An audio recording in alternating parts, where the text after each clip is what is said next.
Setelah menggeledah 12 lokasi dan menyita 74 kg emas dan uang dengan total ratusan miliar rupiah, Kortas Tipikor Polri mengumumkan 2 orang tersangka dalam dugaan kasus korupsi dan tindak pidana pencucian uang.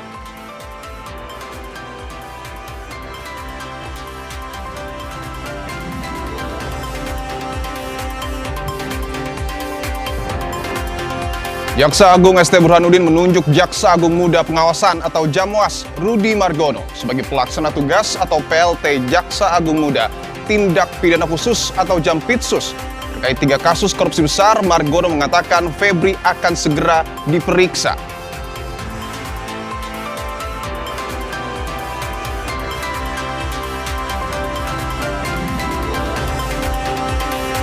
Korps Garda Revolusi Islam Iran meluncurkan 6 rudal balistik ke arah pangkalan udara Muwafaq al-Salti di Yordania yang jadi markas aset militer Amerika Serikat.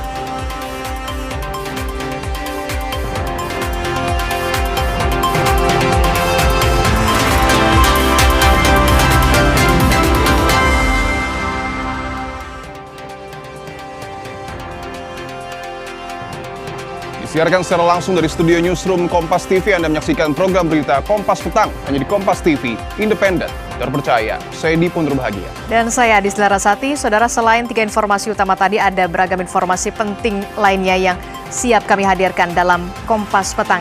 Dan inilah Kompas Petang hanya di Kompas TV, independen, terpercaya.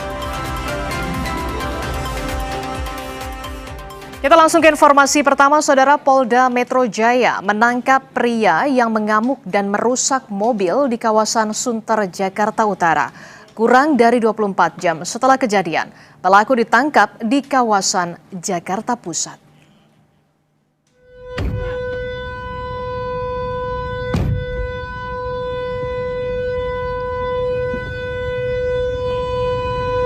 Aksi anarkistis seorang pria merusak mobil sempat viral di media sosial. Pelaku nekat menghancurkan kaca spion dan menekuk wiper mobil milik korban di kawasan Sunter, Jakarta Utara. Akibat perbuatannya, mobil korban rusak dan kerugian ditaksir mencapai 50 juta rupiah. Kurang dari 1 kali 24 jam, Subdit Resmob Ditreskrimum Polda Metro Jaya akhirnya dapat menangkap pelaku. Kini pelaku GV terancam hukuman 2 tahun 6 bulan penjara.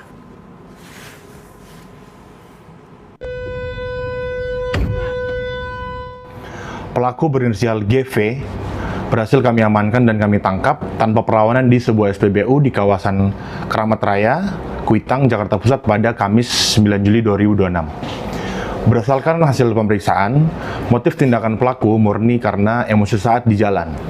Tersangka mengaku kesal karena merasa tidak diberi jalan oleh korban. Kita ke berita selanjutnya, Saudara. Sebuah truk menabrak 3 kendaraan di Magelang, Jawa Tengah. 4 orang luka-luka akibat kejadian ini.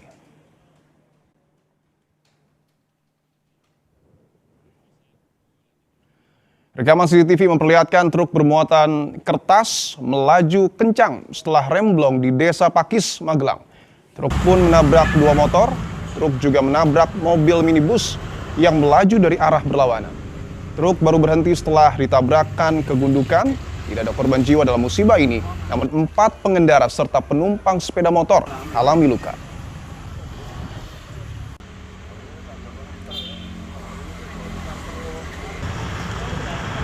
Kemudian kendaraan truk tersebut berjalan di arah Solo Tigo menuju arah Magelang. Sampainya lokasi berusaha untuk mengerem, namun tidak dapat mengerem, akhirnya mengalami remblong sehingga truk tersebut masih berjalan kurang lebih sekitar 4 km dan di 4 km di depan Masjid Pakis ada 2 kendaraan. Truk tersebut menabrak 2 kendaraan PCX dan Beat. Selanjutnya truk tersebut belum berhenti, oleng ke kanan dan kurang lebih 1 km menabrak Avanza.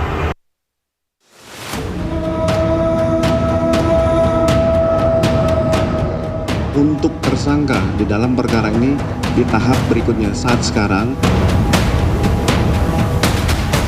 yang berada di depan kita itu akan dilakukan pembuktian terkait tentang tindak pidananya, apakah itu pencucian uang, itu masih akan dalam proses pembuktian.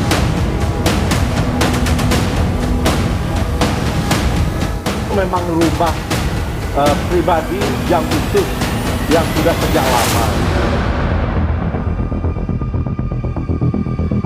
Dan mengenai uang kita sudah saya jelaskan yang ditemukan bahwa itu ada pemilik, ya, bahwa itu ada kegiatan.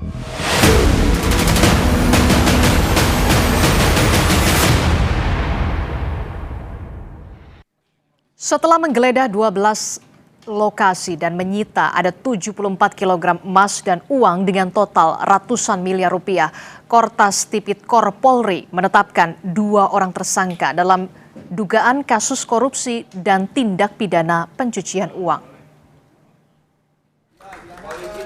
Hal ini disampaikan Kepala Kortas Tipikor Polri, Irjen Pol Toto Suharyanto bersama dengan anggota Komisi 3 DPR dan PLT Jampitsus baru yang ditunjuk oleh Kejagung Rudi Margono.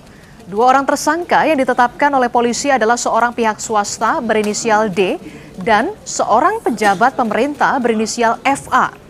Sebelumnya, Kejagung telah menggeledah 12 lokasi. Salah satu lokasinya adalah rumah pribadi milik mantan Jampitsus Febri Adriansyah.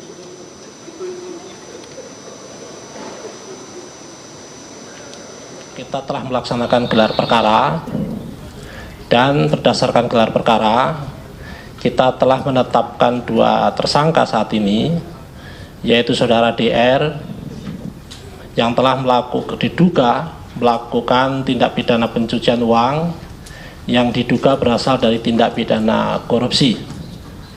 Kita telah kenakan pasal 4 dan atau pasal 5 junto pasal 10 Undang-Undang 8 2010 atau pasal 607 ayat 1 huruf B dan huruf C di KUHP yang baru. Kemudian kita juga telah menetapkan saudara FA dalam perkara dugaan tindak pidana korupsi dan atau tindak pidana pencucian uang dalam proses penanganan hukum oleh pegawai negeri atau oknum penyelenggara negara dalam perkara PT Asabri dan atau tindak pidana korupsi lainnya sebagaimana dimaksud pasal 12 huruf E kecil. Pelaksana tugas Jampitsus Rudi Margono mengatakan proses pemeriksaan terhadap ex-Jampitsus Febri Adriansyah akan segera dilakukan.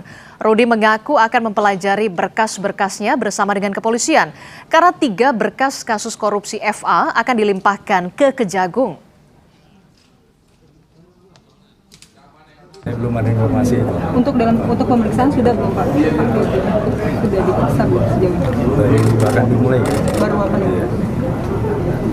Nah, teknisnya kan baru hari ini kita terima, kita pelajari dulu, kita buka alat buktinya, barang buktinya, kemudian terkait dengan struktur materialnya bersama-sama ke pasti itu. Bapak.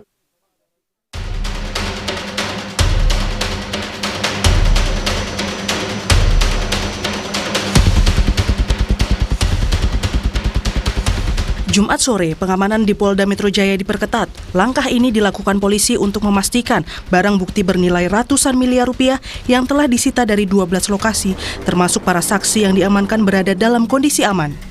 Setelah secara masif melakukan penggeledahan selama 2 hari di 12 lokasi, polisi akhirnya memperlihatkan sejumlah barang bukti yang disita. Mulai dari batangan emas dengan berat total mencapai 74 kg, tumpukan mata uang asing yang mayoritas dalam bentuk dolar Singapura dan dolar Amerika Serikat, serta uang ratusan juta rupiah. Polisi memastikan sedang mendalami pemilik uang yang telah disita, salah satunya dengan memeriksa pemilik rumah yang menjadi tempat TKP penggeledahan, Febri Adriansyah. Penguatan terkait tentang alas hak kepemilikan rumah yang digeledah. Memang mungkin informasi yang beredar adalah termasuk tadi ada konferensi pers tadi pagi, tapi penyidik akan melakukan pendalaman melalui PT Sentul City, melalui juga akan memeriksa saksi sekitar, serta akan melakukan pemeriksaan terhadap BPN terkait tentang akte kepemilikan, SHM kepemilikan atas nama siapa. Dari uang yang ditemukan ini masih dilakukan pendalaman. Sebelumnya, Jampitsus nonaktif Febri Adriansyah mengakui salah satu rumah yang digeledah polisi adalah rumah pribadinya. Febri bilang uang dan emas yang ditemukan di rumahnya ada pemiliknya. Namun, Febri tidak menjelaskan secara gamblang siapa pemiliknya. Guru Besar Universitas Bhayangkara, Hermawan Sulistyo menilai Febri Adriansyah menjadi salah satu orang yang harus diperiksa polisi. Ini Jampitsus, Jaksa Agung Muda Pidana Khusus yang menangani kasus-kasus seperti ini. Jadi kalau ini uangnya orang ditaruh di rumahnya, ya harusnya dia langsung curiga dan langsung ditangkap orang itu. Ini kok malah disimpan kalau omongannya betul bahwa itu punya orang gitu. Sehingga membuat kasus ini terbuka, tidak jadi teka-teki lagi. Menurut Anda, Jampitsus ini harusnya langsung diperiksa polisi? Iya, tapi kan polisi nunggu, ini pejabat tinggi negara ini, nunggu momen. Peneliti Pukat UGM menilai, jika dalam proses penyidikan ditemukan keterlibatan pejabat tinggi Kejaksaan Agung, maka polisi bisa menggandeng KPK agar proses penyidikan kasus ini tidak terhambat dan bisa sampai ke pembuktian di pengadilan. Ada kekhawatiran kalau proses ini nantinya menyasar pejabat dari penegak hukum lain, dalam hal ini adalah kejaksaan, bisa terjadi kebuntuan. Kenapa? Karena hasil kerja dari penyidik akan diserahkan kepada penuntut umum untuk bisa P21. Kalau belum lengkap akan dikembalikan, terus P19, terus diminta untuk melengkapi, diperiksa ulang, ditambah alat bukti dan seterusnya. Maka untuk menjamin objektivitas penanganan perkara ini butuh turun tangan satu lembaga lagi, yaitu Komisi Pemberantasan Korupsi. Setelah menetapkan tersangka dalam kasus ini, polisi dipastikan akan segera melakukan pemeriksaan, termasuk penyelenggara negara berinisial FA. Tim Liputan, Kompas TV.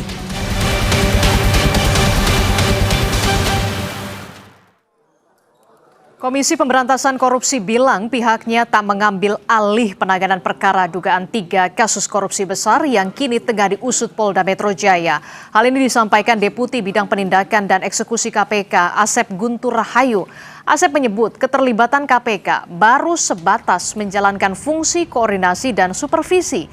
Ia menegaskan pengambil alihan perkara oleh KPK hanya dapat dilakukan jika memenuhi kriteria yang diatur dalam Pasal 10A Undang-Undang Nomor 19 Tahun 2019. Ada kriteria di mana pengambil alihan perkara itu dilakukan.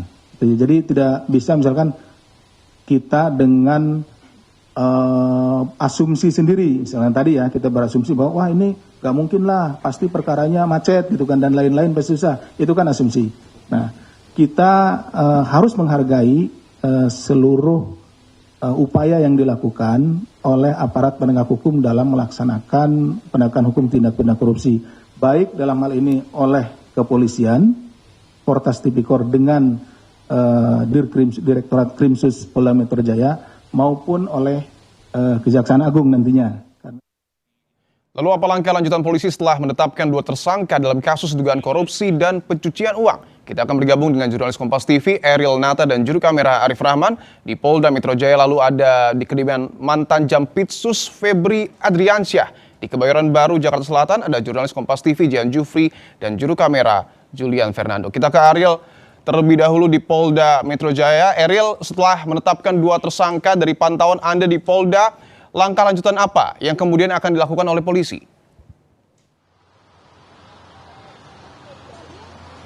Ya, Dipo dan saudara, bahwa nantinya ini dari Polda Metro Jaya atau dari Kortas Polri akan melakukan pelimpahan berkas yang dimana nantinya akan diberikan kepada Kejagung. Tentu saja jika kita melihat dari pelimpahan berkas ini nantinya dari pihak penerima akan melakukan memverifikasi dari kelengkapan berkas, lalu kemudian juga akan melakukan verifikasi terkait dengan barang bukti dan juga status tersangka. Yang dimana jika kita melihat dari Kortas Polri sendiri ini sebelumnya sudah melakukan pemeriksaan terhadap 15 saksi dengan melibatkan 2 ahli, yang dimana dalam hal ini juga sudah menetapkan terhadap terhadap 2 tersangka, yang dimana salah satu tersangka merupakan dari pihak swasta berinisial D, lalu dari salah satunya merupakan dari penyelenggara negara berinisial FA, yang dimana sebelumnya juga dari Polri mengatakan bahwa salah satu tersangka berinisial D ini sudah dilakukan penahanan sejak tanggal 10 ataupun kemarin ini dilakukan di Polri. Dan selain itu juga bahwa dalam hal ini dari salah satu tersangka ini diduga melakukan tindak pidana pencucian uang, dan untuk salah satu tersangka tersebut dilakukan tindak pidana korupsi dan juga pencucian uang. Dalam hal ini juga bahwa sudah dilakukan pendalaman dari Koltras Polri, yang tentu saja ini akan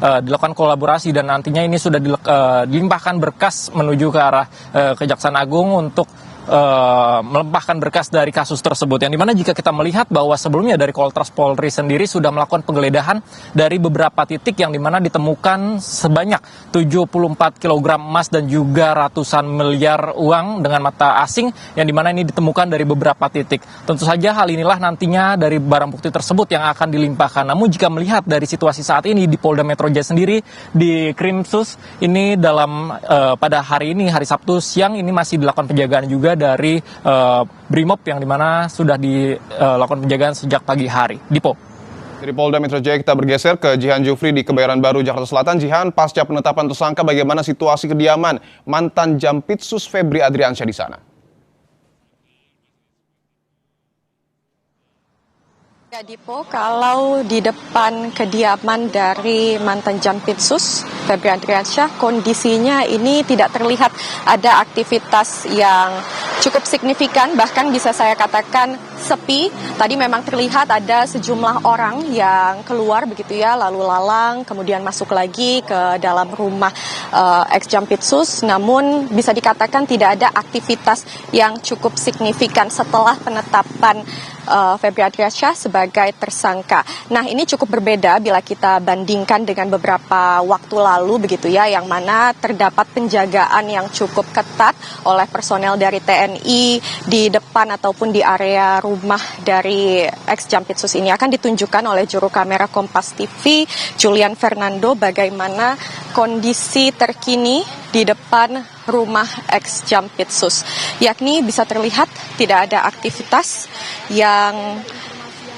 dilakukan di depan maupun di area pekarangan rumah dari ex-Jampitsus begitu ya. Nah, ini bisa dikatakan cukup berbeda karena di beberapa waktu yang lalu pada saat Jampitsus ini masih menjabat, ini cukup ada banyak penjagaan dari personel TNI. Nah, ini yang kemudian menimbulkan pertanyaan di publik, mengapa kemudian setelah penetapan tersangka tidak ada penjagaan lagi, lalu juga akankah nantinya dari titik rumah ini diperiksa oleh polisi, baik itu dari Kortas Tipikor, tim gabungan dari Polda Metro Jaya. Nah, kemudian kami juga tadi sudah mencoba untuk menghubungi dari ex-Jampitsus itu sendiri, namun sampai dengan saat ini kami belum mendapatkan respons terkait penetapannya, lalu juga pengunduran diri dari ex-Jampitsus tersebut. Nah, ini memang masih kami tunggu begitu ya informasi lanjutan akan seperti apa kondisi di area rumah hingga malam nanti. Yang bisa kami sampaikan saat ini kondisinya tidak ada aktivitas yang cukup signifikan. Lalu juga mari kita tunggu langkah lebih lanjut dari Kortas Tipikor Polri dan juga Polda Metro Jaya. Akankah rumah ini kemudian diperiksa, lalu juga langkah apa yang akan dilakukan ataupun akankah ada penetapan tersangka baru dari kasus ini. Jurnalis Kompas TV Jihan Jufri dan juga Julian Fernando melaporkan langsung dari Kebayoran Baru. Sebelumnya juga ada Eril Nata dan juga Arif Rahman melaporkan langsung dari Polda Metro Jaya. Terima kasih rekan-rekan, selamat bertugas kembali. Saudara, informasi penting lainnya akan hadir. Jaksa Agung ST Burhanuddin menunjuk Jaksa Agung Muda Pengawasan atau Jamwas Rudi Margono sebagai pelaksana tugas atau PLT Jaksa Agung Muda Tindak Pidana Khusus atau Jampitsus terkait dengan 3 kasus korupsi besar.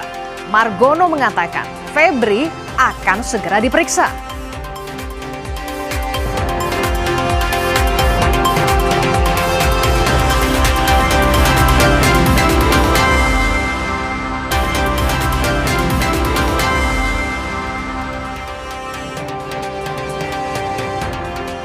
Kompas Petang kami lanjutkan, Saudara. Jaksa Agung ST Burhanuddin menunjuk Jaksa Agung Muda Pengawasan atau Jamwas Rudi Margono sebagai pelaksana tugas atau PLT Jaksa Agung Muda Tindak Pidana Khusus Jampitsus menyusul pengunduran diri Febri Adriansyah dari jabatan tersebut.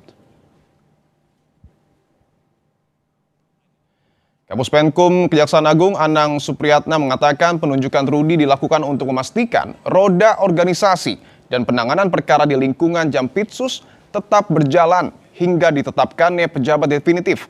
Anang juga menegaskan pergantian kepemimpinan di Jampitsus tidak akan memengaruhi proses penegakan hukum yang sedang berjalan.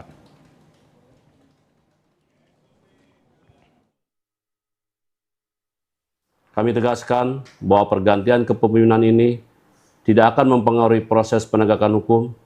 Seluruh penanganan perkara tindak pidana khusus tetap berjalan secara profesional, independen, dan sesuai dengan ketentuan peraturan perundang-undangan. Rudi Margono menduduki berbagai jabatan strategis di lingkungan kejaksaan. Dia pernah ditunjuk sebagai Kepala Kejaksaan Tinggi DKI Jakarta pada 4 April 2024. 4 bulan kemudian Rudi Margono resmi menjabat sebagai Kepala Badan Pendidikan dan Pelatihan Kejaksaan Agung. Pada 18 Desember 2024, Rudi Margono ditunjuk sebagai Jaksa Agung Muda Bidang Pengawasan atau Jamwas. Yang terbaru, Rudi ditunjuk sebagai Pelaksana Tugas atau PLT Jaksa Agung Muda Tindak Pidana Khusus Jampitsus.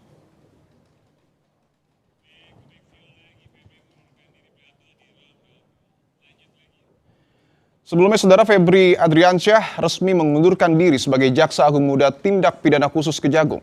Pengunduran diri Febri disampaikan setelah Polri menggelar konvers pada Jumat malam untuk memaparkan hasil penggeledahan di 12 lokasi terkait korupsi dan tindak pidana pencucian uang perkara pengadaan batu bara PLN, Asabri, dan Krakatau Steel.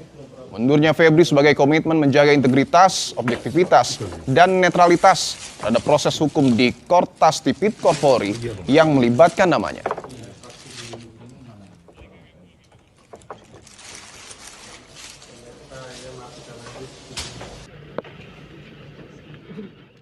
Komisi 3 DPR menggelar rapat menyikapi kasus pengunduran diri Jampitsus Kejaksaan Agung. Komisi 3 DPR Habibur Rahman memastikan tidak ada gesekan antar lembaga hukum terhadap kasus ini.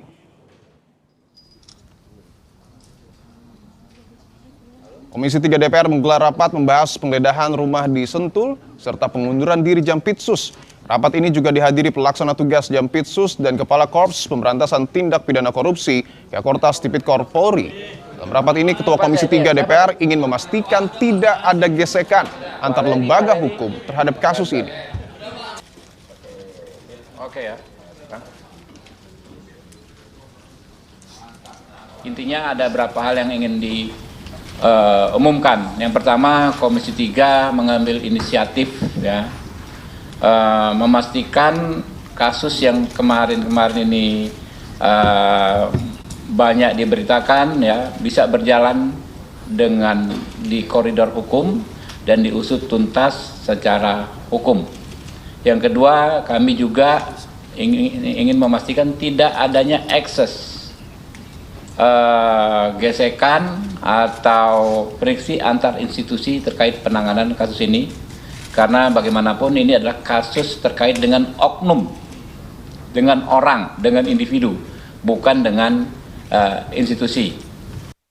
Kejaksaan Agung telah menerima pengunduran diri Jampitsus Febri Adriansyah. Kita telah terhubung dengan rekan Benediktus Aditya, jurnalis Kompas TV di Gedung Kejaksaan Agung. Bene, selamat petang. Bene, bagaimana perkembangan kasus pengunduran diri Jampitsus Febri Adriansyah?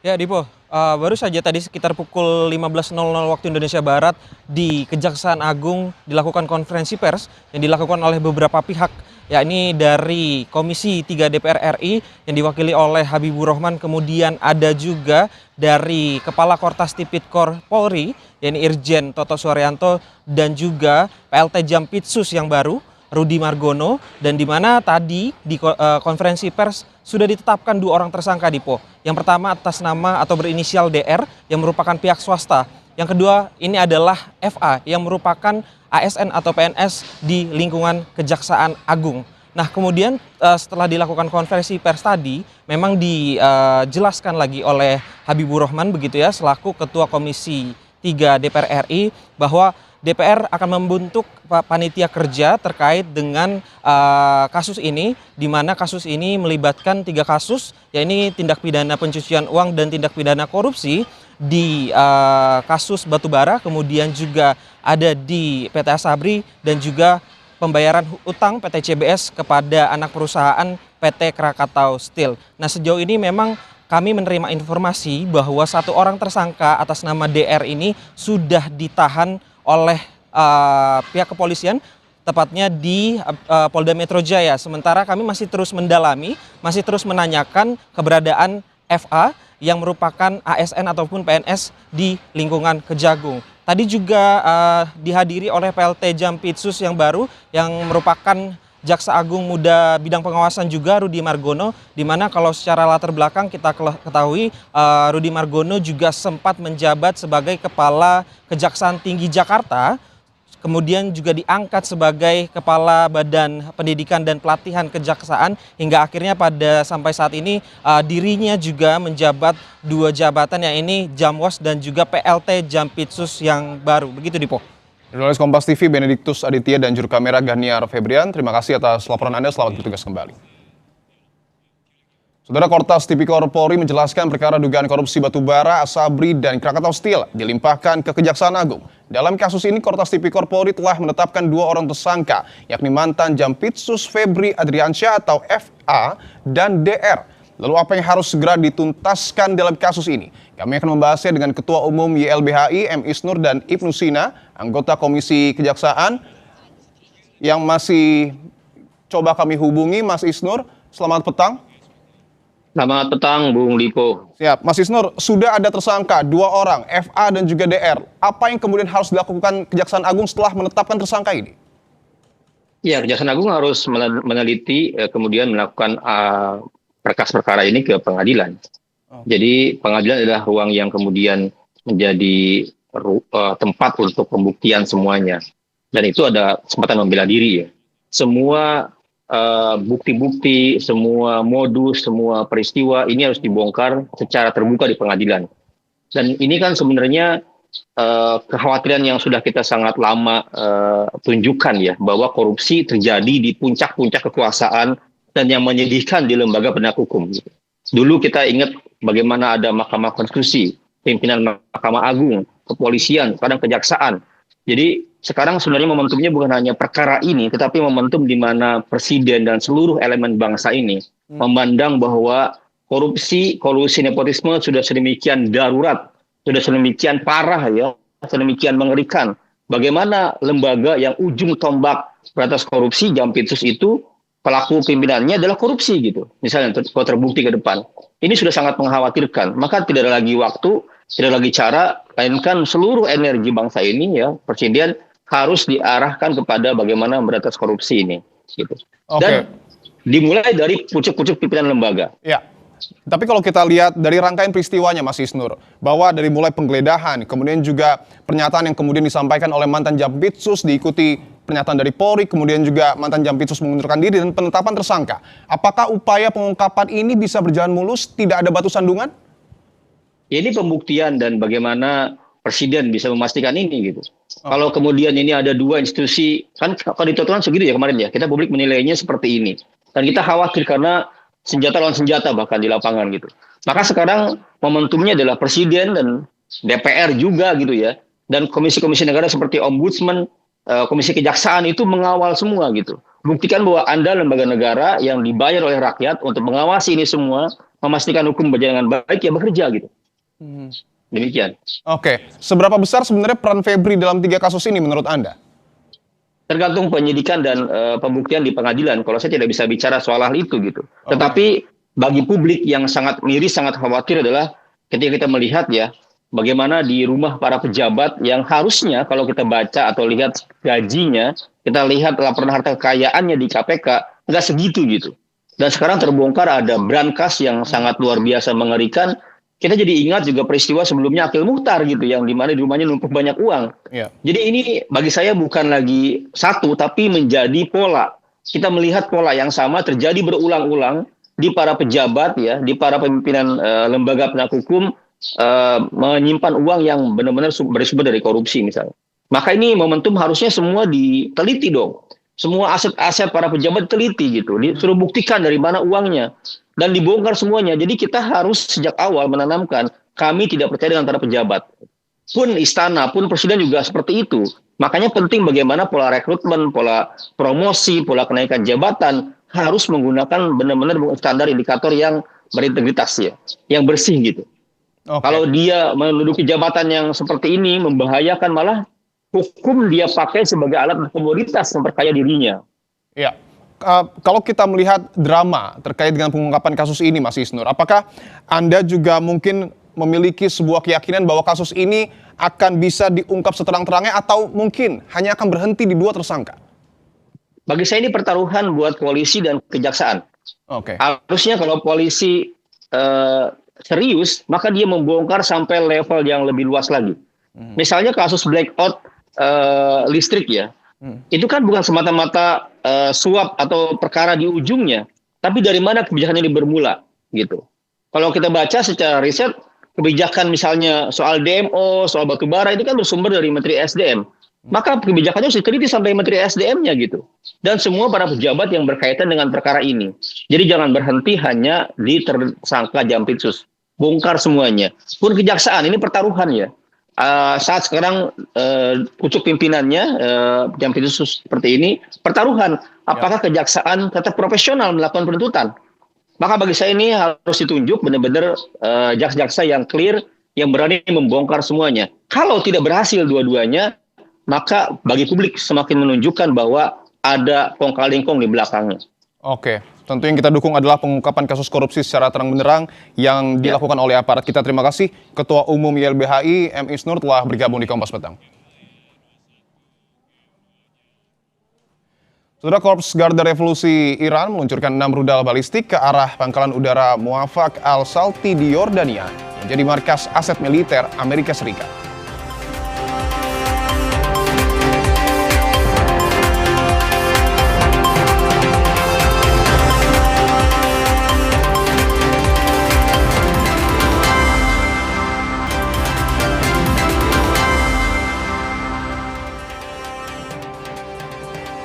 Saudara, Korps Garda Revolusi Islam Iran meluncurkan 6 rudal balistik ke arah pangkalan udara Muwafaq al-Salti di Yordania yang jadi markas aset militer Amerika Serikat.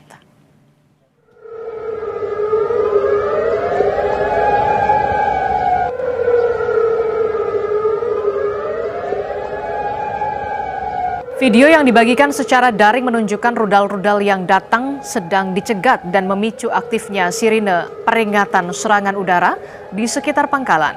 Serangan rudal diklaim berhasil dihancurkan sistem pertahanan udara Patriot Factory milik Angkatan Darat Amerika Serikat.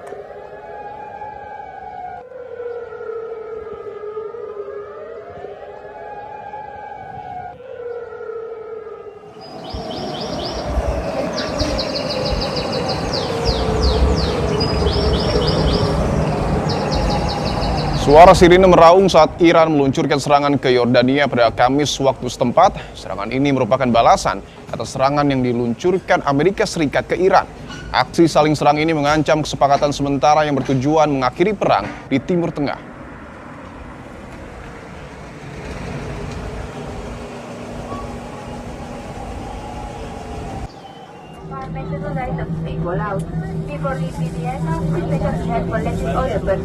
Sejumlah pesawat militer Amerika Serikat dilaporkan berada di Bandara Ben Gurion, Israel di tengah meningkatnya ketegangan konflik di kawasan Timur Tengah. Washington terus memindahkan sebagian aset militernya ke kawasan Timur Tengah sebagai bagian dari langkah kesiapsiagaan menghadapi perkembangan situasi keamanan.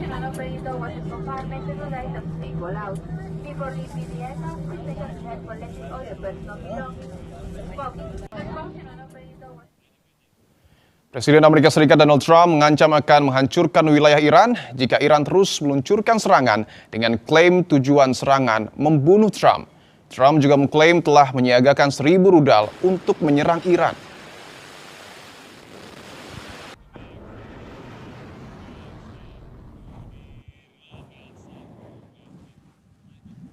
1.000 rudal telah disiagakan dan diarahkan ke Republik Islam Iran dengan ribuan rudal lainnya siap menyusul seketika seandainya pemerintah Iran mewujudkan ancamannya yang telah diserukan di berbagai penjuru dunia untuk membunuh atau mencoba membunuh Presiden Amerika Serikat yang sedang menjabat. Dalam hal ini perintah telah dikeluarkan dan militer AS siap bersedia serta mampu untuk jangka waktu 1 tahun yang dapat diperpanjang untuk meluluh lantakan dan menghancurkan seluruh wilayah Iran sepenuhnya.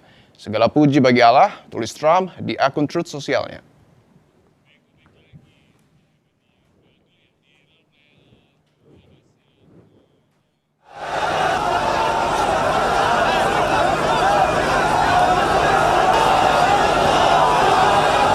Ribuan pelayat berkumpul di kota suci Karbala, Irak untuk mengikuti prosesi pemakaman mantan pemimpin Iran Ayatullah Ali Khamenei yang tewas dalam serangan Amerika Serikat Israel pada Rabu waktu setempat.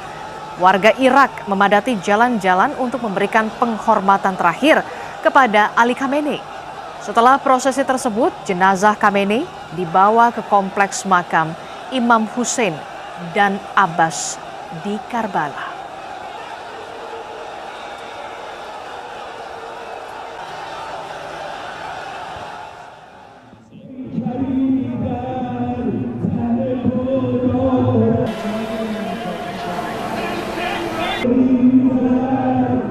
Warga Iran berkumpul mengibarkan bendera Iran serta bendera merah dan hitam yang melambangkan duka cita serta pembalasan di hari terakhir upacara pemakaman Ali Khamenei. Warga Iran juga mengulurkan tangan untuk menyentuh truk yang membawa peti mati Khamenei.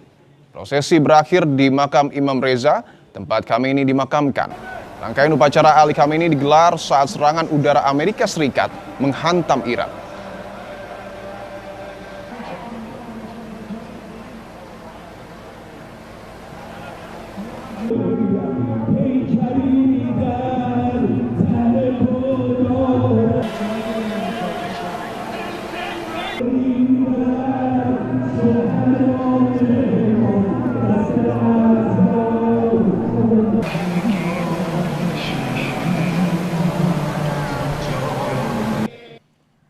Saudara, Kortas Tipikor Polri menetapkan FA dan juga D sebagai tersangka di 3 kasus korupsi besar. PLT Jampitsus menyebut kasus ini akan dilimpahkan ke Kejagung. Jika benar kasus ini menyeret nama pejabat tinggi Kejaksaan Agung, apakah penyidikan bisa dilakukan tanpa ada intervensi? Pembahasannya akan hadir bersama dengan Mahfud MD dan juga Abraham Samad. Usai jeda.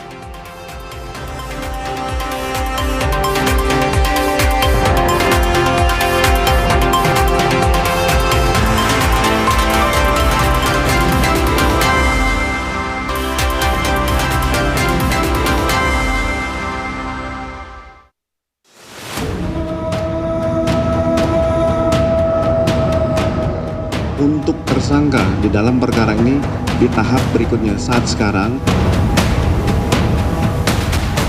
yang berada di depan kita itu akan dilakukan pembuktian terkait tentang tindak pidananya, apakah itu pencucian uang, itu masih akan dalam proses pembuktian.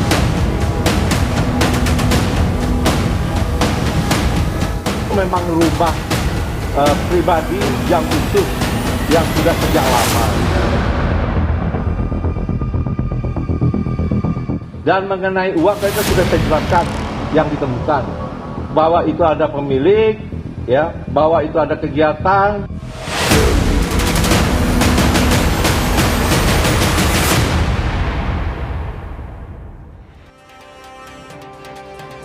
Setelah menggeledah 12 lokasi dan menyita 74 kg emas dan uang dengan total ratusan miliar rupiah, Kortas Tipikor Polri menetapkan 2 orang tersangka dalam dugaan kasus korupsi dan tindak pidana pencucian uang. Hal ini disampaikan Kepala Kortas Tipikor Polri Irjen Pol Toto Suharyanto bersama dengan anggota Komisi 3 DPR dan PLT Jampitsus baru yang ditunjuk oleh Kejagung, yakni Rudi Margono. 2 orang tersangka yang ditetapkan oleh polisi adalah seorang pihak swasta berinisial D dan juga ada seorang pejabat pemerintah berinisial FA. Sebelumnya, Kejagung telah menggeledah ada 12 lokasi, salah satunya adalah lokasi merupakan rumah pribadi dari milik mantan Jampitsus Febri Adriansyah.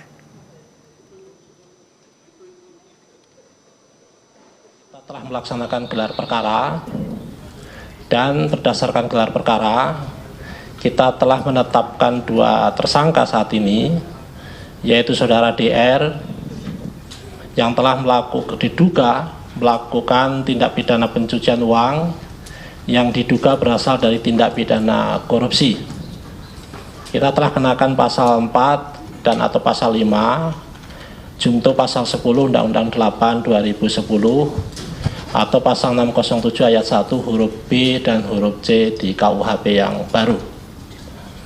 Kemudian kita juga telah menetapkan saudara FA dalam perkara dugaan tindak pidana korupsi dan atau tindak pidana pencucian uang dalam proses penanganan hukum oleh pegawai negeri atau oknum penyelenggara negara dalam perkara PT Asabri dan atau tindak pidana korupsi lainnya sebagaimana dimaksud pasal 12 huruf E kecil. Pelaksana tugas Jampitsus Rudi Margono mengatakan proses pemeriksaan terhadap ex Jampitsus Febri Adriansyah akan segera dilakukan. Rudi mengaku akan mempelajari berkas-berkasnya bersama dengan kepolisian karena 3 berkas kasus korupsi FA akan dilimpahkan ke Kejagung.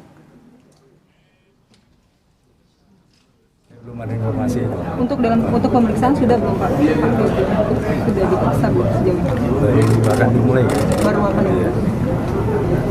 Nah, teknisnya kan baru hari ini kita terima, kita pelajari dulu, kita buka alat buktinya, barang buktinya, kemudian terkait dengan struktur materialnya bersama-sama ke pasti Komisi Pemberantasan Korupsi bilang pihaknya tak mengambil alih penanganan perkara dugaan 3 kasus korupsi besar yang kini tengah diusut Polda Metro Jaya. Hal ini disampaikan Deputi Bidang Penindakan dan Eksekusi KPK Asep Guntur Rahayu. Asep menyebut keterlibatan KPK baru sebatas menjalankan fungsi koordinasi dan supervisi. Ia menegaskan pengambil alihan perkara oleh KPK hanya dapat dilakukan jika memenuhi kriteria yang diatur dalam pasal 10A Undang-Undang Nomor 19 Tahun 2019.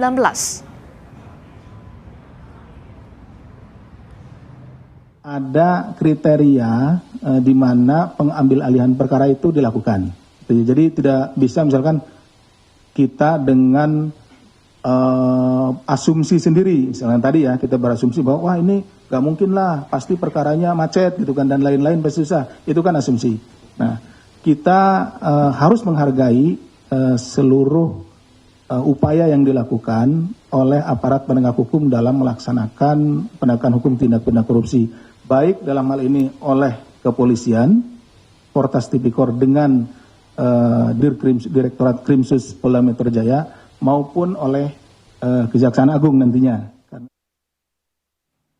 8 Juli 2026, polisi menggeledah 12 lokasi termasuk rumah pribadi Jampitsus atau ex-Jampitsus Febri Adriansyah. Penyidik Kortas Tipikor Polri menyita barang bukti emas 74 kg dan uang total ratusan miliar rupiah. 10 Juli 2026, Jampitsus mengakui rumah yang digeledah miliknya namun membantah mundur dari jabatannya. 10 Juli 2026, polisi umumkan hasil penggeledahan di 12 lokasi. 11 Juli 2026, Febri Adriansyah, saudara, mundur sebagai Jampitsus. Dan polisi menetapkan 2 orang sebagai tersangka 3 kasus korupsi, yakni pejabat negara berinisial FA dan tersangka berinisial D.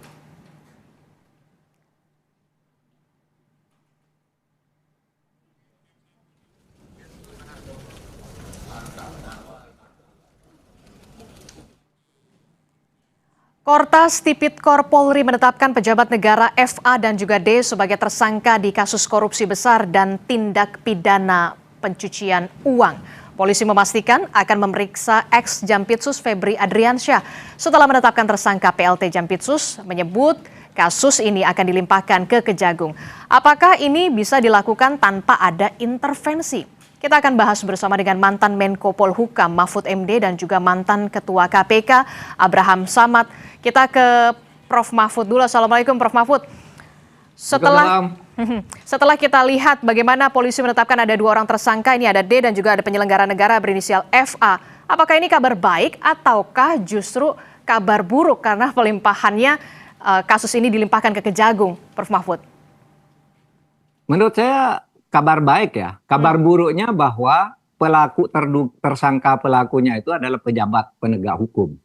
Ya, yang itu berarti juga berat itu kalau menurut tata aturan kita, pejabat penegak hukum, korupsi di atas korupsi, kan ini udah melakukan korupsi di atas tindak pidana korupsi lagi, makanya dia masuk ke pencucian uang. Itu kabar buruk bahwa itu terjadi.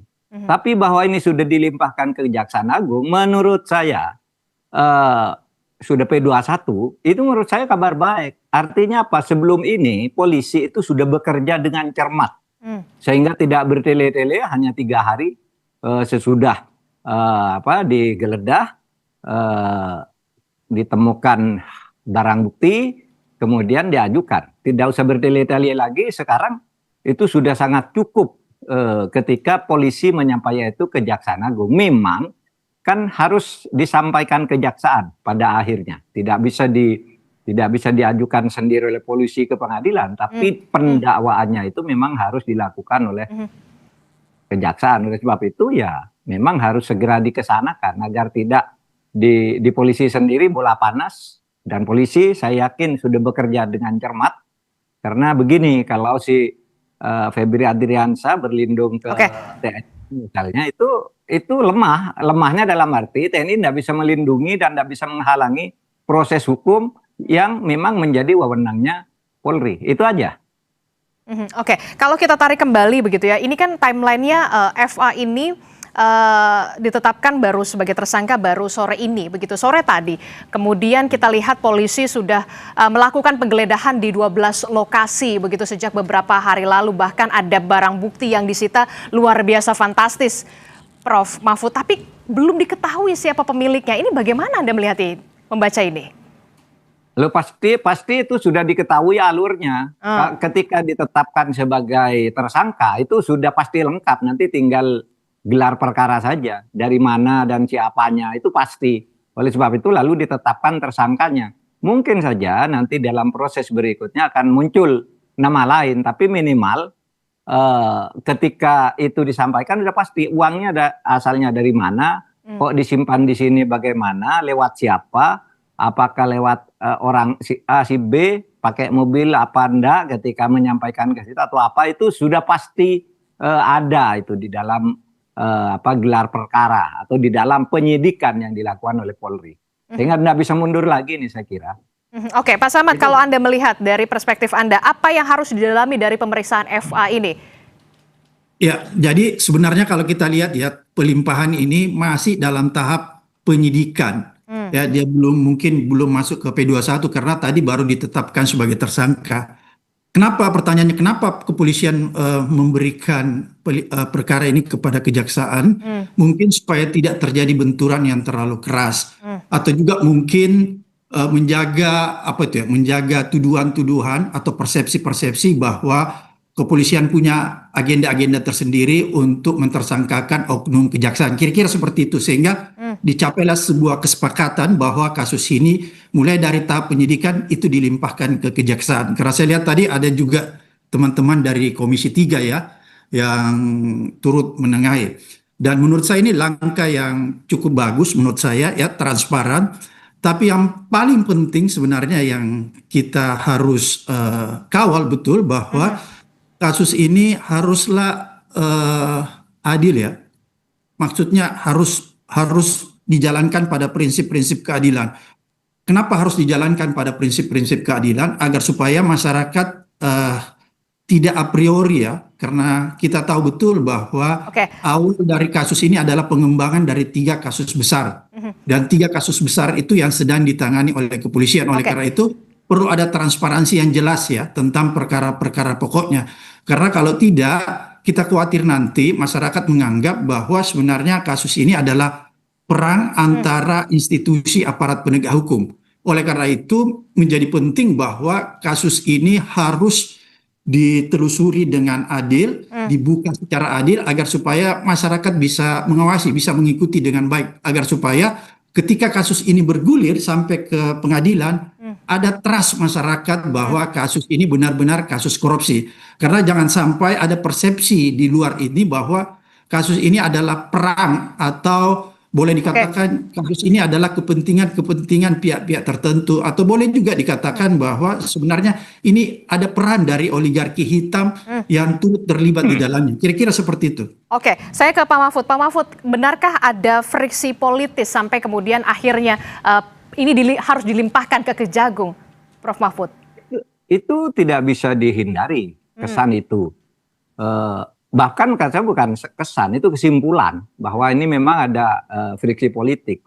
Tapi terlepas dari itu, friksi politik atau friksi apapun, kalau memang itu untuk penegakan hukum dan ada alat bukti atau barang bukti yang sudah dimiliki ketika polisi menetapkan tersangka, menurut saya bagus sekali, cepat itu, gitu. Saya kira yang dilajukan oleh Polri itu sudah sulit akan dianulir oleh kejaksaan. Kekhawatiran orang kan, loh ini nanti kan diserahkan kejaksaan P21-nya. Memang iya harus begitu hukumnya, begitu tersangka nanti ke sana. Tetapi menurut saya Polri juga tidak akan terlalu gegabah. Dia bekerja sudah cukup lama menurut saya. Karena isu ini kan udah lama sebenarnya kita dengar. Sehingga polisi juga bekerjanya udah lama. Oleh sebab itu kita setuju, jangan dipolitisir, tetapi seumpama politis itu terpaksa terjadi, jangan mempengaruhi proses hukum. Keadilan harus ditegakkan. Keadilan harus ditegakkan tuh ya artinya ya harus ditindak tegas meskipun dia punya backing politik tertentu. Nah itu artinya jangan dipolitisir. Pokoknya keadilan harus ditegakkan. Gitu. Oke. Saya ingin juga tahu selama Anda menjabat sebagai Menko Polhukam, apakah Anda mengenal bagaimana sosok Febri Adriansyah ini sebagai Jampitsus kala itu? Oh, saya kenalnya ya biasa-biasa aja. Tidak ada sesuatu yang istimewa, artinya ada berita-berita jelek. Kalau berita jelek biasalah ke pejabat itu.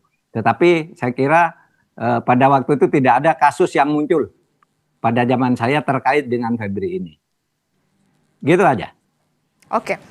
Oke, ini kalau kita ke Pak Samad. Pak Samad, ini kan kalau kita lihat ya, bagaimana bisa memeriksa secara independen ketika kemudian memeriksa ini juga Febri, ini yang memeriksa Febri adalah orang yang pernah menjadi bawahan dari Febri Adriansyah. Kalau menurut Pak Samad? Kalau saya lihat ya, saya tetap percaya pada institusi kejaksaan maupun kepolisian bahwa kasus ini akan diperiksa secara adil. Kenapa? Karena kasus ini sudah menjadi domain publik. Semua orang sudah menyoroti, semua orang sudah mengawasi. Jadi agak kesulitan misalnya kalau ada orang yang ingin bermain di kasus ini. Oleh karena itu menurut saya ini menjadi sesuatu yang sangat menarik untuk disikapi ya dan diikuti. Karena apa? Ini akan berkembang jauh. Karena kalau kita menggunakan TPPU itu akan kelihatan tuh, karena ada prinsip follow the money, follow the suspect ya. Jadi akan kelihatan tuh kemana aliran-aliran dana dari hasil korupsi itu. Jadi masyarakat akan melihat siapa-siapa sih nanti yang akan terlibat. Karena saya sangat yakin bahwa kalau kasus ini ditelusuri dengan baik, ya, diprofil dengan baik, maka akan kelihatan tuh. Karena ada prinsip di TPPU itu ya. Sehingga ini akan terbuka semua. Dan ada peran-peran juga yang sangat signifikan di dalam tindak pidana pencucian uang, yang itu akan harus digali ya, akan dibongkar. Ada yang disebut gatekeeper. Gatekeeper itu adalah ada institusi ya, ada institusi atau orang-orang tertentu yang menampung duit-duit dari hasil korupsi itu yang kemudian disamarkan seolah-olah hasil itu menjadi uang yang legal, bukan uang yang ilegal, kira-kira begitu. Dan biasanya institusi-institusi itu bukanlah institusi finance institusional ya. Jadi dia bukan institusi finansial yang resmi, misalnya perbankan dan lain sebagainya. Karena itu akan mudah dideteksi. Kira-kira seperti itu catatan saya. Kalau dan ini menarik sebenarnya. Kalau tadi Pak Samad sudah menyinggung soal ada peran gatekeeper di sana begitu ya, dan kita juga masih belum mengetahui, belum diungkap bagaimana siapa pemilik emas juga kita belum tahu. Apakah kasus ini akan selesai di dua tersangka ini, ataukah kemudian ada kemungkinan nama-nama tersangka baru? Jangan dijawab dulu Prof. Mahfud, usai jeda kami akan segera kembali.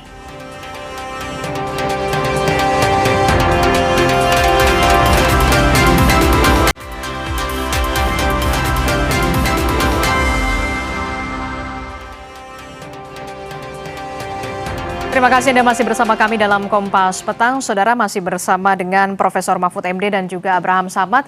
Prof, saya ingin tahu dulu Prof, ini kan kalau kita lihat kemarin begitu ya, personil TNI sempat mendatangi Polda Metro Jaya, kemudian Brimob juga sempat diturunkan untuk menjaga Polda nih Prof Mahfud. Nah, Anda melihat bagaimana sebenarnya hubungan antara dua institusi ini, Polri dan juga Kejaksaan Agung sebenarnya Prof? Gini, saya pada tanggal 6 Juni tahun 2024, 4 bulan sebelum Pak Prabowo dilantik, saya akan buat podcast. Saya mengatakan ini yang paling tidak kondusif itu hubungan antara Kejaksaan Agung dan Kepolisian. Nampaknya saling sabot dan tidak pernah untuk kasus-kasus yang menyangkut kayak gitu ya. Kalau kriminal biasa sih nggak ada masalah gitu. Tapi menyangkut uang korupsi, mafia dan sebagainya, ini nampaknya enggak pernah kompak. Bahkan kalau rapat untuk membahas kasus, dua-duanya enggak mau datang, enggak mau ketemu gitu. Enggak mau ketemu. Tapi kalau rapat yang sifatnya umum, program umum itu ya mau datang. Nah, itu sebabnya saya dulu katakan agar Pak Prabowo tahu masalah penegakan hukum itu sulit dilakukan dalam program Integrated Criminal Justice System itu ya, sistem penanganan pidana yang terintegrasi. Karena kejaksaan, dan bukan rahasia lah, kejaksaan dan kepolisian dalam banyak kasus tuh hampir selalu bertentangan gitu. Dan itu terkonfirmasi ketika kami bekerja bersama di Komisi Reformasi kemarin, itu muncul lagi seperti yang saya lihat itu. Jadi oleh sebab itu saya kira ini kerja besar bagi Presiden Prabowo untuk mendamaikan lah, untuk mengharmoniskan kedua institusi ini, karena semuanya ini harus bersinergi, bukan saling satu melempar, satu menolak, satu melempar, satu menolak. Gitu. Oke, dari pengalaman Anda, dari kacamata Anda, apa sebenarnya yang membuat dua institusi ini kok tampaknya tidak bisa beriring berjalanan untuk hal-hal kasus besar ini loh? Ya, masyarakat bisa menafsirkan sendiri karena kasus-kasusnya yang begitu tuh menangkus pada kasus-kasus besar, korupsi besar, kasus orang besar dan sebagainya itu. Gitu. Tapi itu yang saya alami dan sudah saya sampaikan kepada publik, gitu ya. Kalau saya sih tidak kekurangan akal, mereka bisa datang kepada saya dalam rapat bersama yang sifatnya umum. Kalau membahas kasus, saya panggil satu-satu atau saya datang ke kantornya gitu, sehingga bisa koordinasi dengan cukup efektif dalam kasus-kasus besar gitu. Nah itu sebabnya. Ya, yang harus diperbaiki sebenarnya hubungan kedua institusi ini. Apakah itu ego sektoral atau apa? Jangan-jangan seperti yang dikatakan oleh Pak Prabowo. Karena di balik kejahatan-kejahatan besar itu ada backing-backingnya, gitu. Dan backing itu mungkin yang satu bersandar ke baju ini, yang satu bersandar ke baju itu. Mungkin saja itu karena maaf Pak Prabowo loh yang mengatakan ini di DPR kemarin itu. Dia bilang saya tahu bahwa mafia ini dibentengi, di backing tadi baju coklat dan baju hijau, dan saya mantan ABRI kata Pak Prabowo, saya tahu ini semua. Jadi Pak Prabowo sendiri yang mengatakan itu. Jangan-jangan itu penyebabnya. Oke, saya ke Pak Samad. Pak Samad, ini gimana nih soal backing-backingan ini dari pengalaman Anda di kasus besar, penanganan kasus KK pada kala itu? Oke, kita pernah punya pengalaman ya mengusut kasus-kasus yang yang kita sebut sumber daya alam. Pada saat itu memang kita melihat ini kok ada kayak persaingan antara institusi-institusi. Maka apa yang kita lakukan pada saat itu, kita buat namanya deklarasi penyelamatan sumber daya alam. Kita melibatkan pada saat itu, saya undang Pak Kapolri, Pak Timur Pradopo, terus Panglima pada saat itu Pak Muldoko, terus Jaksa Agungnya saya masih ingat almarhum Pak Basir Farid. Di situ kita menandatangani nota kesepahaman untuk saling menghargai masing-masing institusi terhadap tupoksi masing-masing. Dan itu cukup berjalan dengan baik sebenarnya. Oleh karena itu, saya kok jadi kaget tiba-tiba ada kasus yang mengagetkan kita semua ya. Menurut Prof. Mahfud ini gempa bumi hukum. Kok tiba-tiba meledak? Karena sepemahaman saya bahwa sebenarnya sudah ada MOU yang dibuat secara bersama-sama pada saat itu antara institusi penegakan hukum untuk saling menghargai, saling memonitor, saling supervisi ketika menangani kasus-kasus besar. Kenapa dulu deklarasi itu kita lakukan pada saat saya jadi ketua KPK? Karena kita melihat korupsi di sumber daya alam itu kadang-kadang seperti tadi yang Prof. Mahfud katakan, itu punya backing tuh semua. Ada yang baju ini, baju ini, baju ini. Oleh karena itu kita tahu bahwa kalau ini dibiarkan terus-menerus, ini yang rugi institusi kan? Institusi ditabrakkan oleh oknum-oknum tanda petik oligarki hitam. Oleh karena itu kita mengambil satu kesimpulan itu Ari, bahwa kita harus duduk bersama-sama. Makanya pada saat itu saya coba undang pada saat itu Kapolri Pak Timur Pradopo, Jaksa Agungnya Pak Basirif Arif, dan Panglimanya Muldoko. Kita perlihatkan tuh kasus-kasus yang sebenarnya sampai video-video yang sensitif. Saya ingat sekali video-video yang sensitif yang melibatkan aparat penegak itu kita buka semua di situ agar supaya apa? Itu menjadi rujukan kita ya, bahwa mari kita sama-sama untuk menyelesaikan ini semua. Tidak boleh ada ego sektorial. Itu pernah kita lakukan. Oleh karena itu saya pikir itu masih berjalan. Saya jadi kaget melihat tadi tiba-tiba kok ini ada kemarin penggeledahan antara polisi dan kejaksaan. Oleh karena itu saya berpikiran apa kesepakatan yang pernah dibuat itu sudah tidak diindahkan lagi atau bagaimanapun. Hari ini saya bertanya-tanya kok sampai sedahsyat ini ya, padahal sudah ada kesepakatannya. Oke, saya ke Pak Mahfud. Pak Mahfud, karena tadi sudah menyinggung soal oligarki hitam, apakah kemudian Anda punya pandangan Kejaksaan Agung punyakah cukup keberanian untuk bisa mengusut kasus ini sampai ke backing-backingan oligarki hitam ini?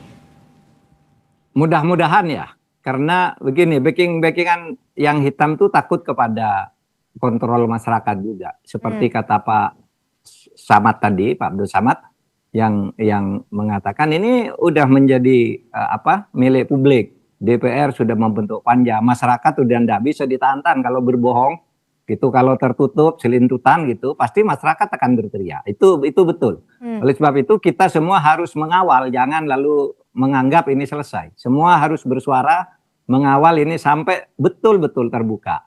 Sehingga nanti MOU yang dibuat oleh Pak Abdul Samad waktu KPK itu kan cukup efektif di saat itu. Bahkan sampai satu periode berikutnya masih oke, kayaknya masih pada punya komitmen untuk itu ya.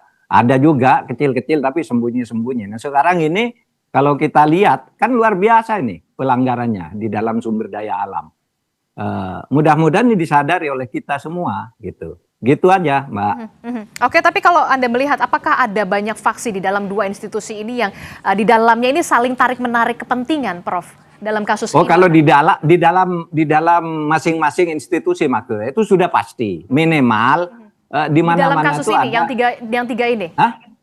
Iya, misalnya di Kejaksaan Agung pastilah ada faksi-faksi, ada yang ingin ini, ada yang ingin itu dan sebagainya. Itu biasa di polisi juga. Di polisi juga ketika kita ribut-ribut tentang polisi, banyak juga loh orang-orang polisi yang menyampaikan ke kita ketidakpuasannya, tetapi atas nama disiplin korps mereka menitipkan aja kepada saya gitu. Saya enggak boleh Pak bicara ke publik tentang ketidakberesan ini kan gitu. Sama di Kejaksaan juga ada yang kita sudah mendengar lah.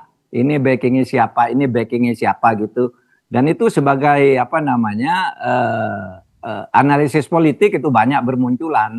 Jangan dikira kita, wah itu membenturkan. Enggak, memang sudah benturan sendiri. Kita hanya menganalisis saja gitu. Oke. Gitu Mbak. Oke, saya ke Pak Samad. Pak Samad, ini kan kalau kita lihat ya, walau KPK ini tidak dilibatkan kemudian, tapi apakah KPK punya kontrol atau pengawasan dalam hal ini gitu ya, kalau Anda dari pengalaman Anda? Sebenarnya biasanya kalau kasusnya itu sudah ditangani oleh satu institusi lain, institusi penegak hukum dalam hal ini kejaksaan atau kepolisian, maka secara etika MOU yang pernah kita tanda tangani, aparat penegak hukum lain misalnya KPK nggak boleh langsung masuk, kecuali misalnya nanti ada aturannya, ada kriterianya ketika misalnya kasus ini tidak berjalan, atau kemudian kejaksaan sendiri meminta KPK, biasanya gitu tuh, atau kepolisian juga meminta KPK terlibat jauh di dalamnya. Itu begitu mekanismenya. Jadi tidak bisa langsung serta-merta KPK masuk karena kasus ini sudah ditangani terlebih dahulu oleh pihak kepolisian maupun kejaksaan. Jadi KPK dalam hal ini tinggal menunggu kalau misalnya suatu ketika kejaksaan meminta KPK untuk masuk ataupun kepolisian, baru disitulah KPK bisa masuk untuk bersama-sama menangani.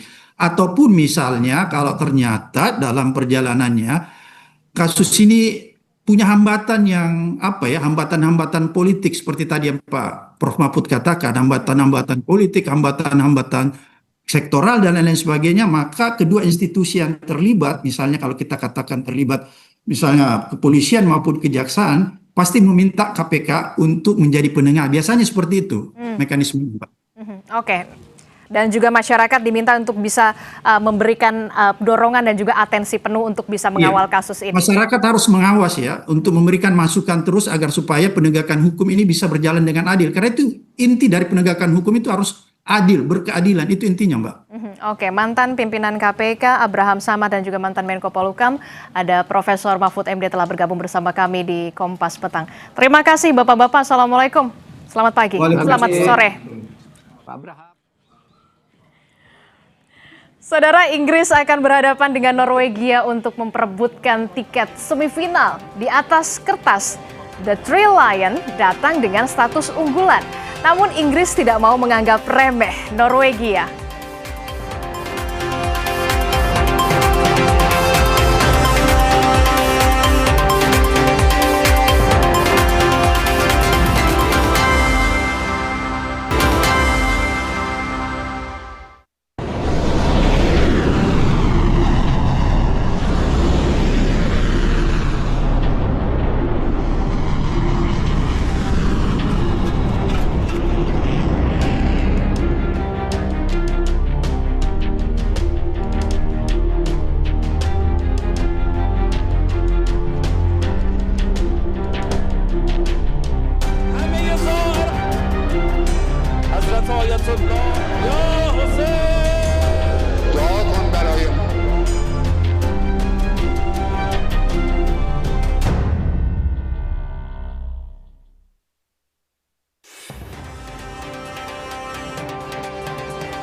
Korps Garda Revolusi Islam Iran meluncurkan 6 rudal balistik ke arah pangkalan udara Muwafaq al-Salti di Yordania yang jadi markas aset militer Amerika Serikat.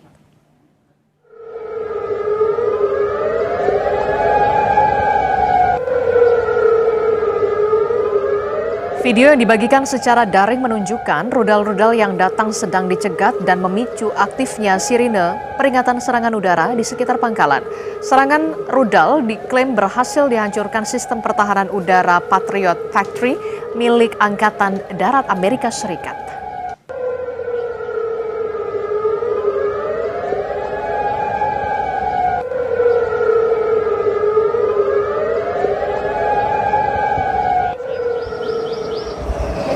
Sirine meraung saat Iran meluncurkan serangan ke Yordania pada Kamis waktu setempat. Serangan ini merupakan balasan atas serangan yang diluncurkan Amerika Serikat ke Iran. Aksi saling serang ini mengancam kesepakatan sementara yang bertujuan mengakhiri perang di Timur Tengah.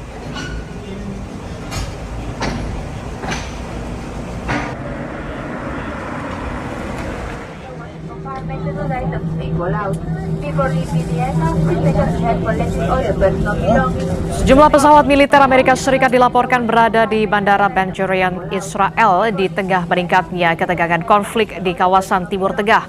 Washington terus memindahkan sebagian aset militernya ke kawasan Timur Tengah sebagai bagian dari langkah kesiapsiagaan menghadapi perkembangan situasi keamanan.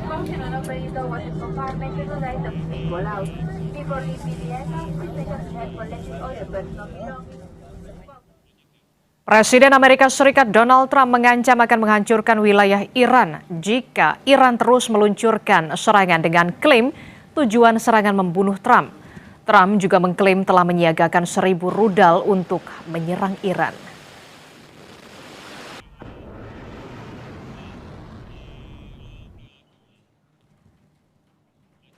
1.000 rudal telah disiagakan dan diarahkan ke Republik Islam Iran dengan ribuan rudal lainnya siap menyusul seketika seandainya pemerintah Iran mewujudkan ancamannya yang telah diserukan di berbagai penjuru dunia untuk membunuh atau mencoba membunuh Presiden Amerika Serikat yang sedang menjabat. Dalam hal ini, perintah telah dikeluarkan dan militer Amerika Serikat siap bersedia serta mampu untuk jangka waktu 1 tahun yang dapat diperpanjang untuk meluluh lantahkan dan menghancurkan seluruh wilayah Iran sepenuhnya. Segala puji bagi Allah, tulis Trump di akun Truth sosialnya.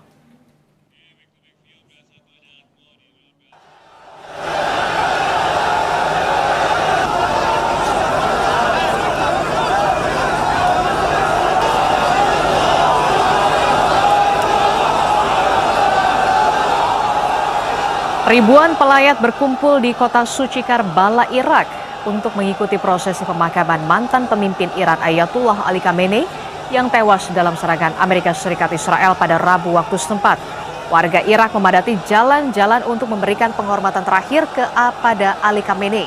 Setelah prosesi tersebut, jenazah Khamenei dibawa ke kompleks makam Imam Hussein dan Abbas di Karbala.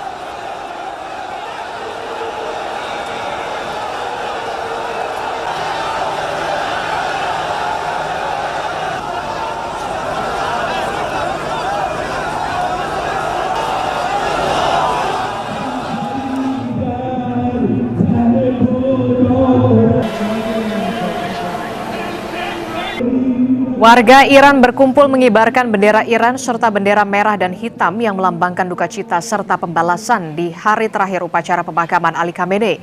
Warga Iran juga mengulurkan tangan untuk menyentuh truk yang membawa peti mati Khamenei. Prosesi berakhir di makam Imam Reza, tempat Khamenei dimakamkan. Rangkaian upacara Ali Khamenei digelar saat serangan udara Amerika Serikat menghantam Iran.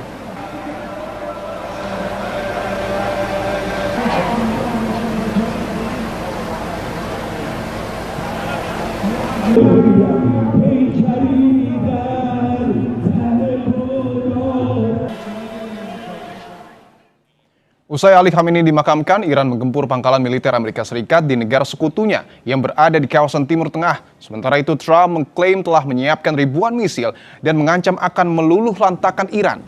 Bagaimana eskalasi perang Iran dengan Amerika Serikat? Apakah skala perang ke depan akan lebih besar dari sebelumnya? Kita bahas bersama peneliti Asia Middle East Center, Pak Pizarro Ghazali. Pak Pizarro, selamat petang. Selamat petang, Mas. Pak Pizarro, serangan Iran ke negara sekutu Amerika Serikat diperluas. Kali ini serangan diluncurkan ke Yordania. Apa makna dari serangan ini, Pak Pizarro? Iya, ini sebenarnya maknanya seperti yang sudah disampaikan oleh Ismail Bagei, ya, juru bicara Kementerian Luar Negeri Iran. Dia mengatakan, sebesar apapun atau tindakan apapun yang dilakukan Amerika Serikat untuk melakukan serangan pada Iran, kami akan melakukan tindakan resiprokal, artinya balasan. Ini pesan dari Iran kepada Amerika Serikat bahwa mereka tidak mundur, mereka tidak takut, dan ini betul-betul upaya bagi Iran untuk menegakkan wibawanya. Kenapa? Pastikan bagaimanapun, Iran itu kan merasa dipermalukan ya. Bagaimana mungkin ketika sedang ada pemakaman Ali Khamenei, itu Amerika Serikat melakukan tindakan yang ofensif melakukan serangan. Justru kalau Iran tidak membalas, dia dianggap lemah, dia dianggap tunduk, dan dia tidak dianggap berani melakukan serangan dari Amerika Serikat. Jangan lupa Mas, kita mengetahui ya, yel-yel kematian, revenge, itu yel-yel yang membahana. Dikumandangkan puluhan juta orang ketika melakukan pemakaman pada Ali Khamenei. Artinya saya melihat ini tampaknya ruang negosiasi semakin lama semakin sempit. Memang terbuka ada upaya untuk kembali ke meja perundingan, tapi menurut saya dengan aksi saling serang seperti ini, ancaman militer disampaikan kedua belah pihak, saya sangat pesimistis akan terjadi negosiasi perdamaian dalam waktu dekat ya. Walaupun kita mengetahui Trump mengatakan dia membuka pintu untuk melakukan negosiasi lagi dengan Iran, tapi dia mengatakan itu buang-buang waktu, dan dia bahkan mengatakan orang-orang Iran itu sampah gitu. Jadi menurut saya akan ada eskalasi yang lebih besar lagi nanti ke depan ketika terjadi aksi saling serang ini. Apakah artinya Amerika Serikat juga akan melakukan serangan balik, akan merespon serangan ini? Saya kira gitu. Jangan lupa ya, sekarang ini problematikanya sekarang beberapa kapal militer ya, pesawat terbang yang dimiliki oleh Amerika Serikat, pertama itu udah digeser ke Israel. Ada beberapa pesawat terbang Amerika Serikat itu udah digeser dari Israel. Kemudian ada kapal-kapal Amerika Serikat yang juga dari wilayah yang lain itu udah digeser kepada wilayah Yunani. Artinya Israel ini Amerika Serikat ini siap siaga. Walaupun kita nggak tahu apa eskalasi akan besar atau tidak, tapi Amerika tampaknya ini akan mempersiapkan tindakan serangan balasan ketika Iran melakukan bombardir kepada beberapa wilayah Teluk. Dan jangan lupa juga faktor Israel. Ini Israel tuh terus membisik-bisiki, terus memprovokasi Donald Trump untuk melanjutkan serangan kepada wilayah Iran. Sampai kan kemudian Netanyahu mengatakan Anda tuh diancam dibunuh loh oleh Iran gitu. Dan kemudian kan direspon oleh Donald Trump. Kalau ada upaya percobaan pembunuhan kepada Donald Trump, dia akan melakukan menembak 1000 misal kepada wilayah Iran seperti itu. Artinya ini dalam kondisi yang saling panas di antara kedua belah pihak, baik Amerika Serikat maupun baik dari Iran. Apalagi pelanggaran senjata itu terus dilakukan gitu ya. Sampai sekarang ada upaya terus dilakukan oleh Qatar, oleh Pakistan, tapi tampaknya itu belum membuahkan hasil seperti itu. Dan yang kita khawatirkan ketika Israel masuk, ini eskalasinya bisa menjadi perang kawasan. Pasti Iran akan mengaktifkan Houthi, mengaktifkan Hizbullah untuk melakukan serangan balasan jika, sekali lagi, jika Israel itu masuk untuk memanaskan situasi yang ada. Oke, pertanyaannya Pak Bizarro, kekuatan militer dan logistik Iran ini saat ini apakah masih sama seperti dulu atau seperti apa analisa Anda? Ingat Mas, kita jangan lupa, ini kan negosiasi gencatan senjata itu udah berlangsung beberapa pekan. Artinya Iran itu ada waktu untuk recovery, untuk reloading dia, kemampuan militer dia, seperti itu. Artinya menurut saya Iran dalam kapasitas yang siap.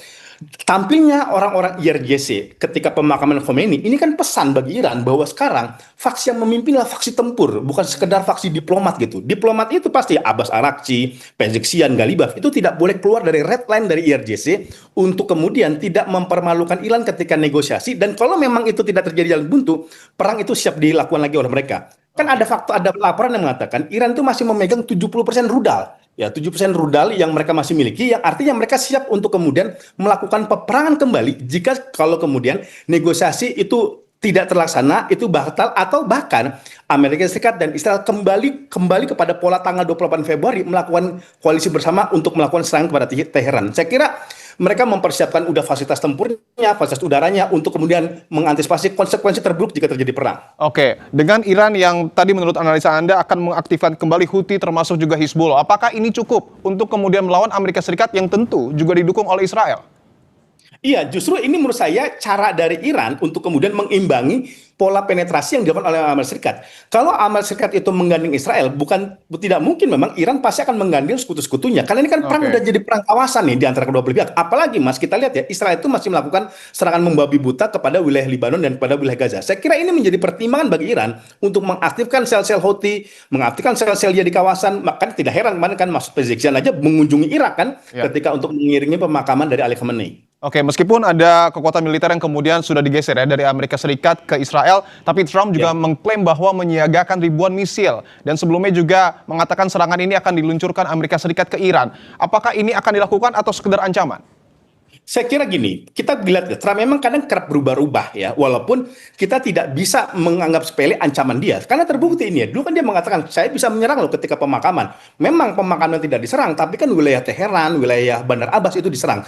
Artinya Trump ini sedang tarik ulur dia, apakah kemudian akan melakukan serangan atau tidak. Tetapi dengan pola-pola yang sudah dilakukan oleh Donald Trump, kita pun juga tidak bisa percaya bahwa dia benar-benar menginginkan perdamaian. Toh sekarang misalkan ya, ada ratusan fasilitas militer Iran, fasilitas energi, ekonominya itu diserang oleh Amerika Serikat. Artinya bukan tidak mungkin memang rudal-rudal itu akan diluncurkan oleh Amerika Serikat kepada wilayah Iran ketika memang eskalasi ini menjadi besar. Tinggal kemudian bagaimana Iran itu merespon. Saya lihat dengan kemudian tadi ada upaya untuk membalas dendam, untuk melakukan serangan, untuk membalas kematian Ali Khamenei. Saya kira Iran dalam posisi yang sangat siap, ready untuk kemudian melakukan peperangan kembali. Oke, peneliti Asia Middle East Center Pak Bizarro Ghazali, terima kasih telah bergabung di Kompas Petang. Saudara, kubu Roy Suryo menantang Polda Metro Jaya untuk menguji bukti permulaan saat menerapkan pasal 32 Undang-Undang ITE yang hukuman maksimalnya 8 tahun penjara. Informasinya hadir usai jeda.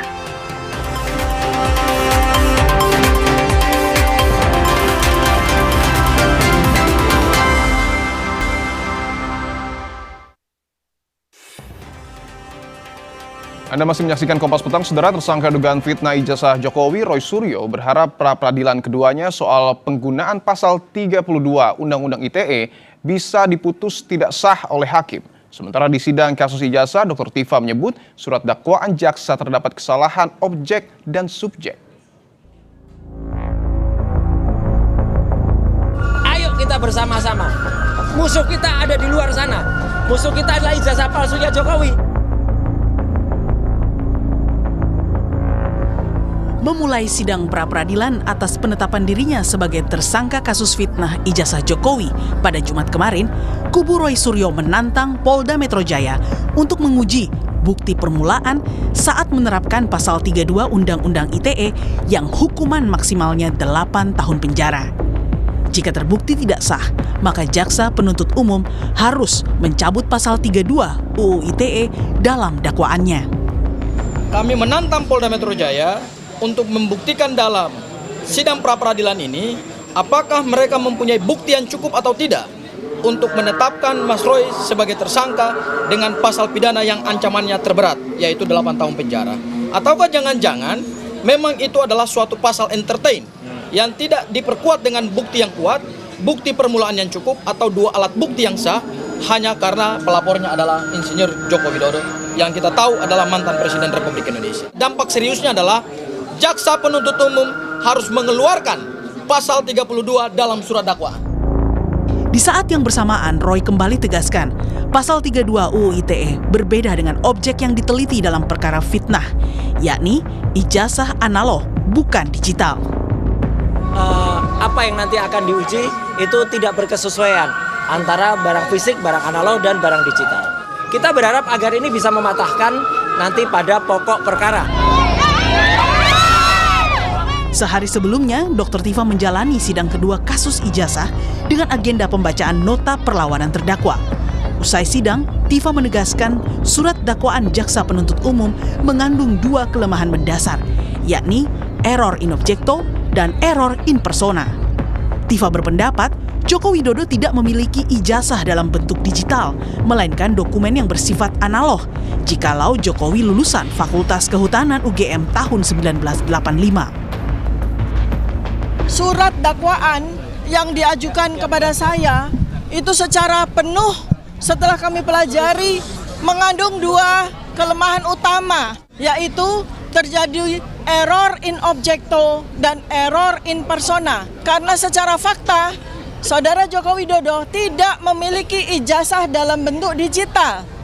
Jikalau memang benar beliau adalah lulusan Fakultas Kehutanan UGM tahun 1985, jikalau benar, maka dokumen yang dimiliki adalah dokumen yang bersifat analog.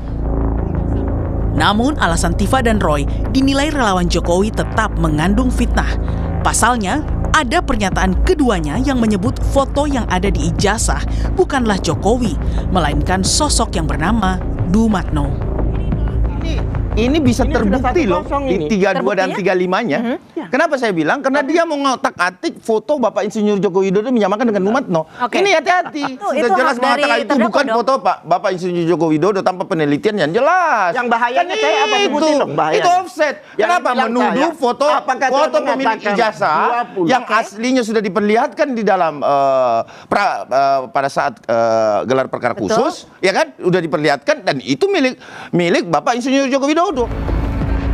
Putusan pra-peradilan atas gugatan Roy Suryo tentang penetapan pasal 32 Undang-Undang ITE yang menjeratnya akan menjadi penentu lolos tidaknya Roy dan Tifa dari jerat hukuman penjara maksimal 8 tahun. Tim Liputan Kompas TV. Kita ke informasi selanjutnya, Saudara. Warga Bandung memadati kawasan Jalan Asia Afrika untuk menikmati rangkaian Asia Afrika Festival 2026 di masa libur sekolah dan libur akhir pekan. Warga datang untuk menyaksikan karnaval dan panggung seni di kawasan Jalan Asia Afrika Bandung, Jawa Barat. Asia Afrika Festival 2026 mengangkat tema Unity in Diversity Rising in Harmony atau persatuan dalam keberagaman bangkit dalam keharmonisan selama 2 hari, yakni 11 hingga 12 Juli. Kawasan Asia Afrika dan Braga jadi pusat berbagai pertunjukan seni dan budaya dari berbagai daerah maupun negara. Sementara Jalan Braga pendek ditutup sementara dan disulap jadi kawasan UMKM kuliner.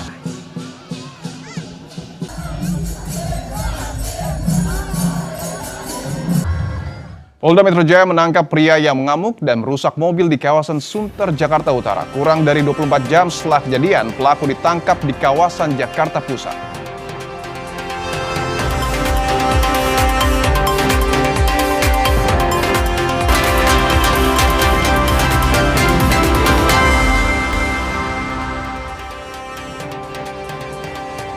Polda Metro Jaya menangkap pria yang mengamuk dan merusak mobil di kawasan Sunter, Jakarta Utara. Kurang dari 24 jam setelah kejadian, pelaku ditangkap di kawasan Jakarta Pusat.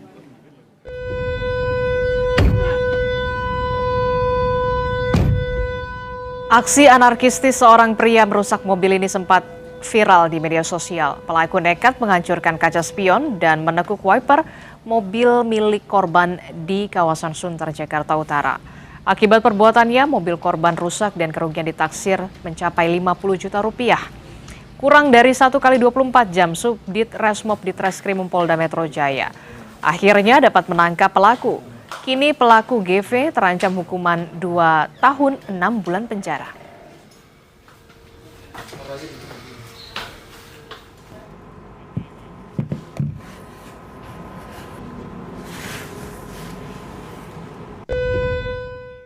Kompas Petang edisi 11 Juli 2026 kami akhiri, saudara. Saya Dipon Bahagia. Dan saya Disla Rasati. Terima kasih atas kebersamaan Anda. Sampai jumpa.